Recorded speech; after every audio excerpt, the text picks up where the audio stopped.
Keaton formed the First Wives Club. Anthony Hopkins plays a genius who torments his lovers in Surviving Picasso. And Bruce Willis takes on warring gangsters in Last Man Standing.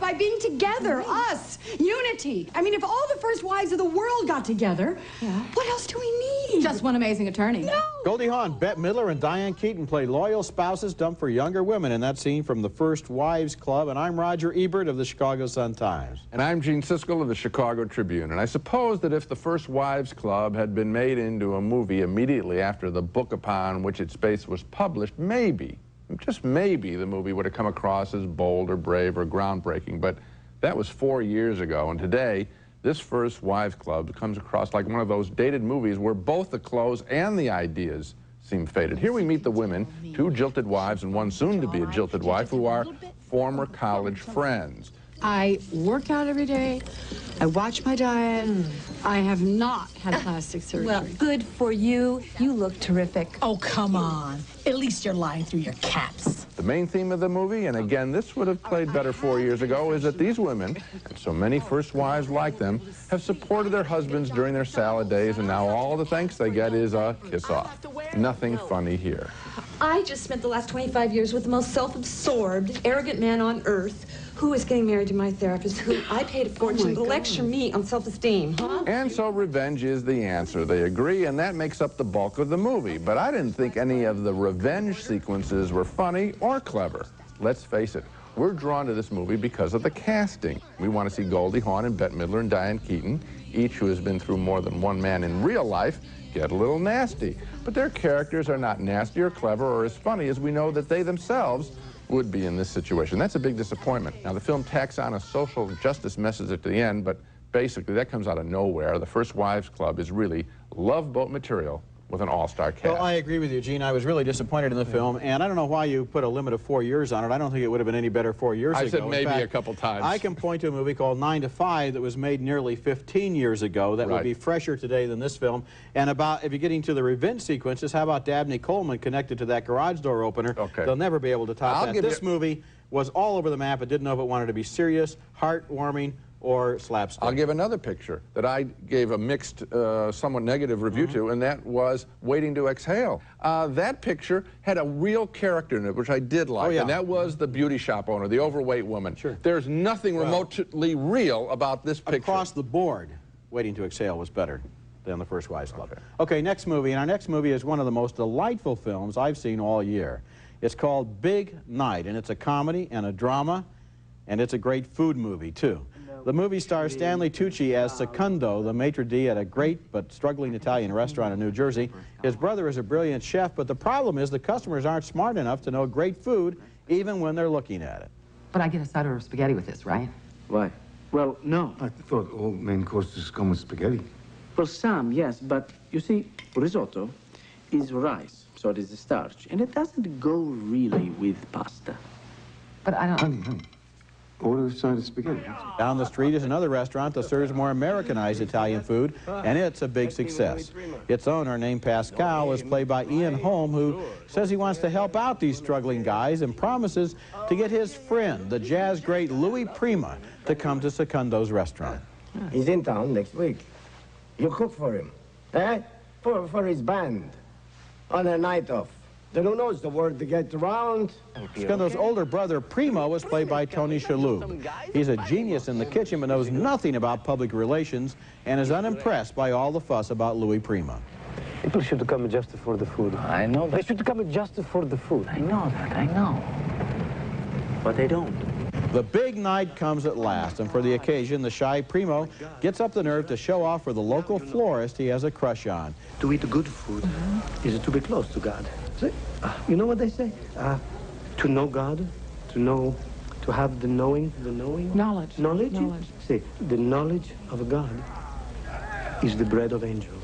The movie was co-written by Stanley Tucci and Joseph Tropiano and directed by Tucci and Campbell Scott, who plays a local car salesman.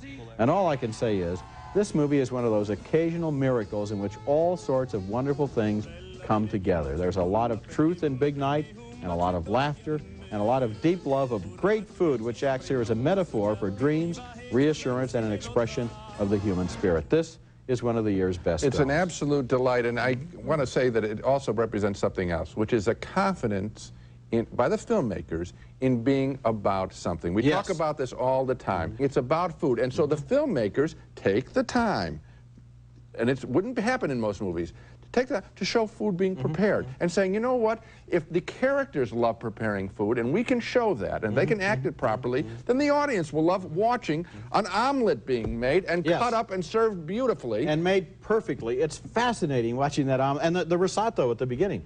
Somebody, I would never use a line like this because it sounds like a movie critic.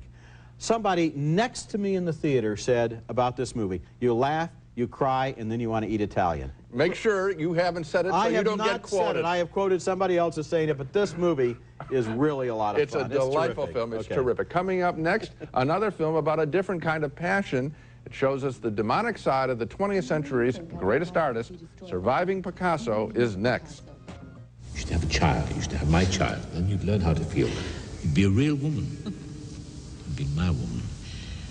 That's Anthony Hopkins pulling off one of the most remarkable acting turnabouts in film history, going from convincingly playing Richard Nixon to convincingly playing the great artist Pablo Picasso.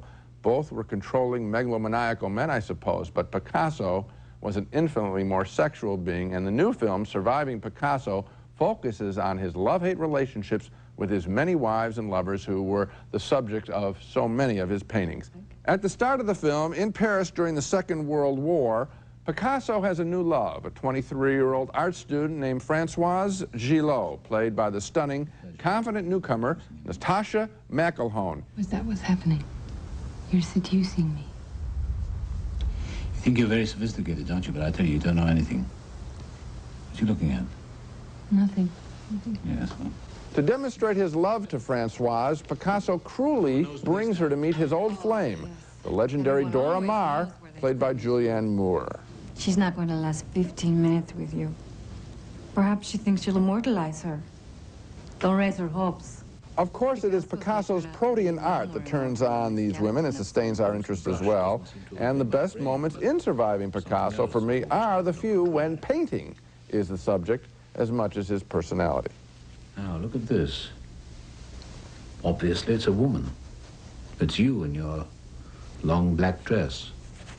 You seem to be turning into a bouquet of flowers or a lilac bush. It's very mysterious. I enjoyed Surviving Picasso for three reasons. The stunning recreation by Anthony Hopkins, capturing the charm and the bravado of Picasso. He makes those memorable Life magazine photos from the 50s come alive. I remember seeing him as a boy, and I felt I was seeing them, the photo sessions, almost as real in this picture. I was also mesmerized by the presence of Natasha McElhone, giving a performance that goes way beyond beauty. And finally, I do treasure the film's all too few art-filled moments. The only question I have is, how important is it to those not personally involved that Picasso was so cruel?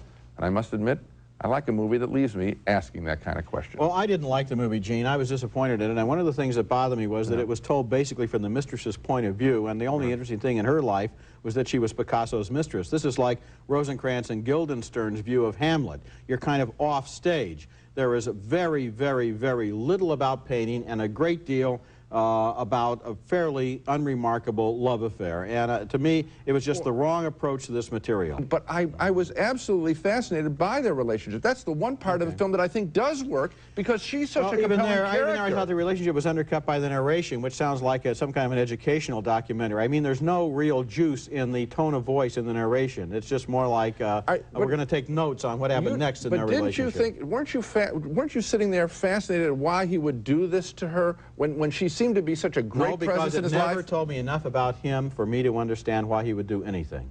When we come back, Bruce Willis and Christopher Walken walk the dusty Texas streets in Last Man Standing.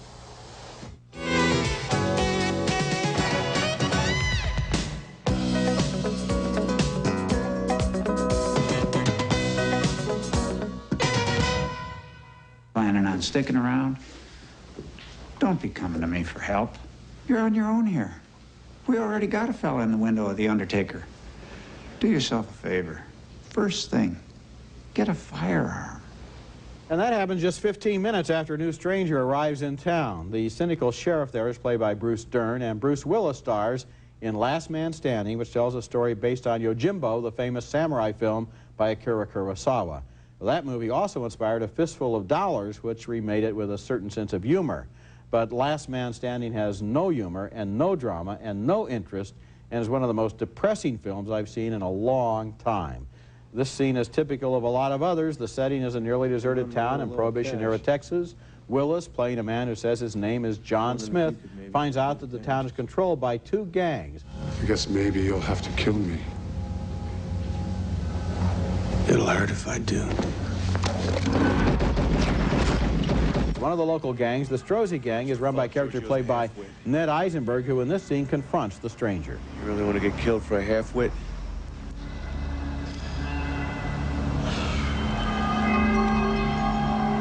Let it go. Put it down. The rival gang has as its first lieutenant a feared gunfighter played by Christopher Walken. You got Finn. He's the world's best shooter. I thought you were the best. No, just the best looking. The movie is a long series of shootouts and torture and ambushes and empty threats, and even the photography is depressing. Last Man Standing is shot in washed-out reds and browns, and looks like it, as well as all of the people in it, have been left out too long standing in the sun. Oh, I think it is very depressing, Roger. I suppose the only thought that could have been in Walter Hill's mind, the director's mind, was, I'm just going to show how sick and stupid killing is. You know, in other words, it's just, I'm going to wallow in it in some way. But here's the problem. He takes such joy in showing the explosion of the bullets. The technical side. The technical side, that you can see that the guys are basic. They must be on little trampolines. Because when Willis shoots them, that's the style of the killing. They jump back, fly through windows, and fall back. Now, he's not in control of his own images. This movie is about as hard to like as any movie I've seen. Well, also, the payoff that you really want is that you want to see him connect with Karina Lombard, a kind of exotic actress, and that, of course, never happens. We get denied even that little pleasure. Coming up next, the trial of 3 teenage boys accused of sadistically killing 3 even younger boys is probed in Paradise Lost. I show tremendous restraint when it comes to cookies. Only 2 at a sitting, and then 1 more standing up. That's why I'm so happy Healthy Choice is making cookies now. They're incredible. They're light and crispy with rich, creamy centers, like tangy raspberry tart and chocolatey fudge cream. And get this, 1 cookie, 1 gram of fat. That is cause for celebration. I think I'll have a cookie. With Healthy Choice, I eat what I like. These are so good. All across the nation, people are asking this same question. Where's Candace? I don't know what happened to her. All I did was show her how I count my dimes. 1 minute, 2 minutes. It's Sprint's dime a minute thing, man. It's so totally popular, she's gone into hiding. Now comes news that Sprint's made it even better. Introducing 10 cents a minute, 24 hours a day, to the number you call the most. Well, that's great news, but will we ever see Candace again? Don't hold your breath. Call now for 10 cents a minute, 24 hours a day, to the number you call the most.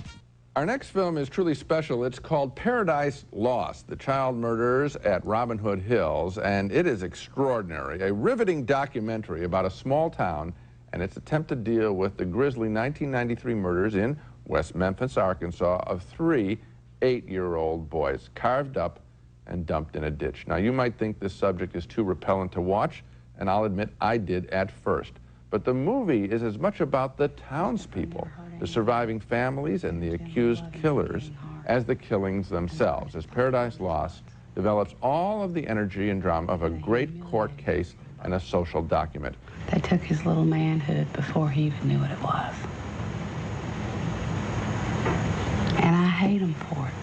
One of those accused is a tiny 17-year-old with an IQ of 72 who is, defense lawyers argue, was coerced into a confession and into implicating 2 other boys. The officers didn't take notes on all the questions. They testified to that. They even testified they couldn't remember some of the things they asked him. How do we know what really happened? The alleged ringleader is a boy who is into heavy metal music and has dabbled with the occult. He acknowledges that. He wears black clothing, and all of that, the prosecutors argue, is what makes this, in their opinion, a satanic cult killing. There have been hundreds of people killed in the name of religion. It is a motivating force. It gives people who want to do evil, want to commit murders, a reason to do what they're doing. Paradise Lost was created by filmmakers Joe Berlinger and Bruce Sinofsky, who 4 years ago created the similar crime investigation film Brother's Keeper. And again, they use a murder trial to really give us a memorable portrait of an insular town while we try to sort out a real life and death drama. Paradise Lost runs 2.5 hours. I easily could have watched another hour, another 2 hours of this material. It's that strong and sad and outrageous. Oh, it is a great film, Gene. And one of the things it points out is the need, the real need to create the idea of satanic rituals in order to explain crimes, because it's not enough that there could be a sick deviant out there who would kill these boys. And then the evidence that builds up. There was no blood at the murder site. 8 pints of blood disappeared. The kids are too small to have carried the bodies there. The mutilations couldn't have taken place, apparently, at least the doctor says, at night, underwater, in the dark.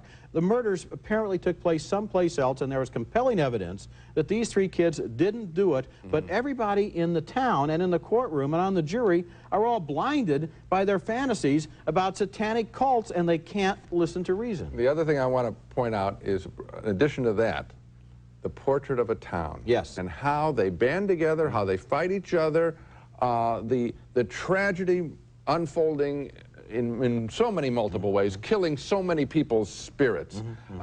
It's an incredible document about the devastation of a crime, whoever did it. Yes, and it's a great film. Okay, coming up next, 2 American actors have been very busy lately, appearing in a total of more than 30 films between them during the last 5 years.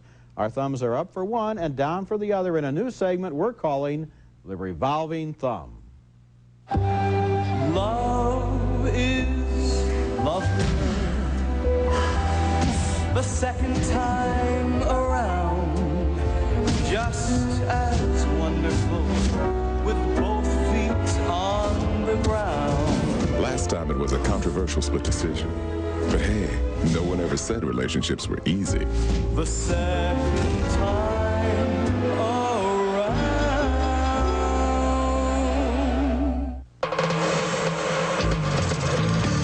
I see you're drinking Tropicana Pure Premium's new Tangerine Orange. Nothing quite like it, is there, miss? Somewhere between smooth and sweet and tangy. Schwangy kind of captures it, wouldn't you say? Hey, as long as you're happy. New Tangerine Orange from Tropicana Pure Premium. Perfect. You love shrimp? Boy, I do. Right now, I love them a little more because Shoney's is cooking up a great shrimp deal. Classic shrimp dinners starting at just $5.99. Choose lightly dusted shrimp, fried or stir-fried. Better yet, get twice the shrimp for only $3 more. Served with Shoney's soup, salad, and fruit bar. So sit yourself down at Shoney's for a classic American shrimp dinner. It'll be love at first bite.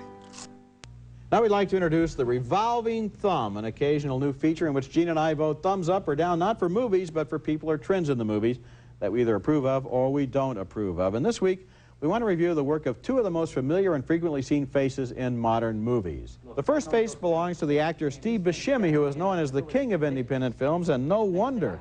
I knew he'd been in a lot of movies, but would you believe more than 30 titles since 1991?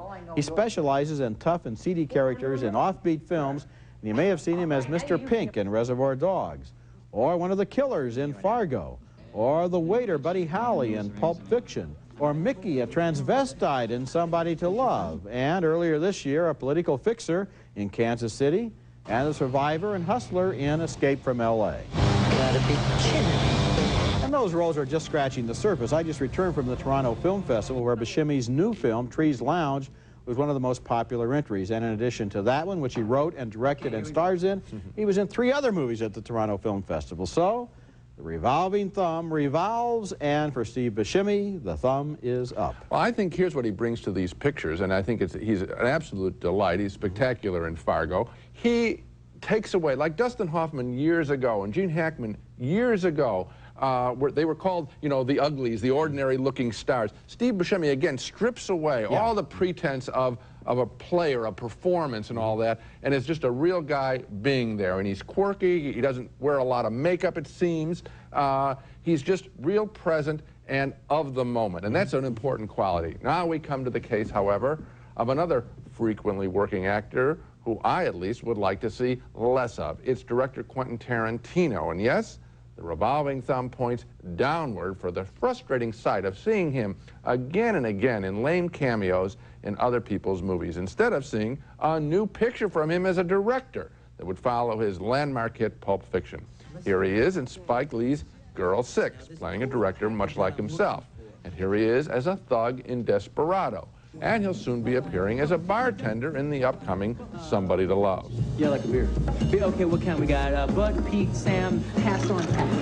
Filmmakers want to use him because they think he's a cult figure, and he surely is, who adds cult status to their movies. And Tarantino wants to act because, I guess nobly, he wants to give some help to independent filmmakers much like himself. The problem is, he doesn't act all that well. He seems out of place to those who spot him, and frustrates those of us who want to see him get on with his life, not as an actor, but as a great director. I couldn't agree with you more, and as I see him in movie after movie after movie, he reminds me of somebody like a heavyweight champion who wins the big fight and then goes on a tour of every television show and restaurant and other fight in order to stand up at ringside and be acknowledged. And the fact is, he should stop taking his bows and make another movie. And that may lead to my second point, which is, I wonder if he has the jitters about trying to follow up Pulp Fiction. They talk about second novel jitters among writers. Well, this would be his third movie, but he made such a great movie. Maybe he thinks he can't do it again. And as far as I'm concerned, Tarantino should just make something, and it might be good, it might be bad, but he's got to keep going. He's got his whole career to get on with. I think that may be part of it, too. Okay, now let's take another look at the movies we reviewed this week. 2 thumbs down for The First Wives Club, which has some entertaining performances, but is all over the map, mixing up serious scenes with slapstick.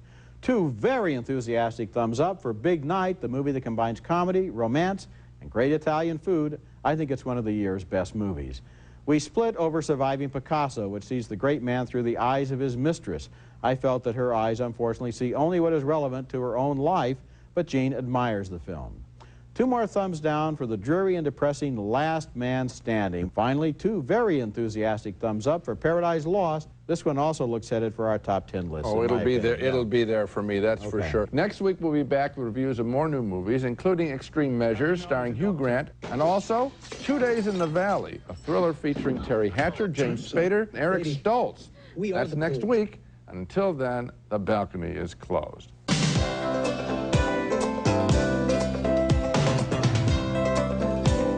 Dentine Gum. In less than 60 seconds, Dentine's tingly taste will make your breath feel fresh and clean. Brush your breath with Dentine. By refinancing your mortgage at the money store, you can lower your interest rate and reduce your monthly payments, even if your credit is less than perfect. Call 1-800-LOAN-YES. The legendary steam-grilled taste of America's first fast food hamburger is even faster today. White Castle, that legendary taste in just 60 seconds. What's for dinner? New classic char-grilled fillets, only from Gorton's. Thick, flaky fish, seared with char-grilled flavor. Trust the Gorton's fishermen.